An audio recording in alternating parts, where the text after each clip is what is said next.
काम वासनाको बारेमा भगवत गीताले के भन्छ त?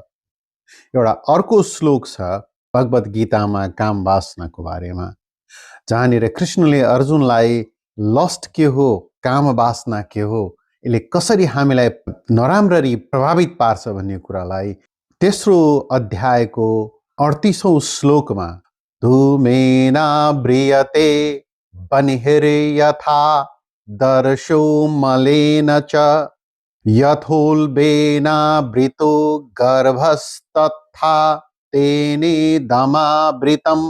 अब यहाँनिर कृष्णले अर्जुनलाई के भन्दै हुनुहुन्छ भने धूमेन ब्रियते भनेको धूमेन भनेको धुवाँले जसरी आगोलाई ढाकेर राख्छ, आगोलाई जसरी धुवाँले अप्रभावित र कम इफेक्टिभ हैन लेस इफेक्टिभ बनाइदिन्छ धुवाँले, बन्हिर अथा दर्शो मलेन च भनेपछि ऐनालाई जसरी धुलोले लेस इफेक्टिभ बनाइदिन्छ, जहाँनिर हामीले आफ्नो अनुहार या केही चिज क्लियरली हेर्न सक्दैनौँ।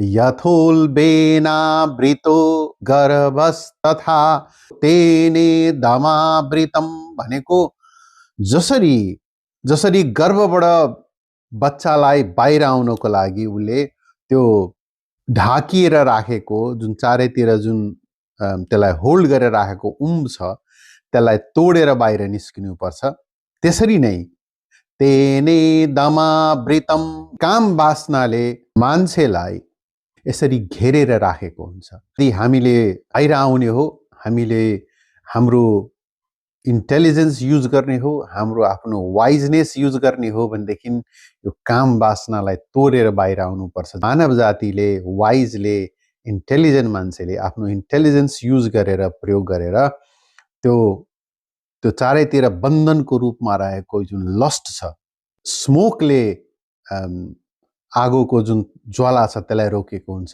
त्यसरी नै लस्टले मान्छेको सही रूपलाई, सही शक्तिलाई, सही उसको क्षमतालाई रोकेको हुन्छ। त्यसकारण यो लस्टलाई तोडेर, लस्टलाई पन्छाएर अगाडि बढ्नुपर्छ।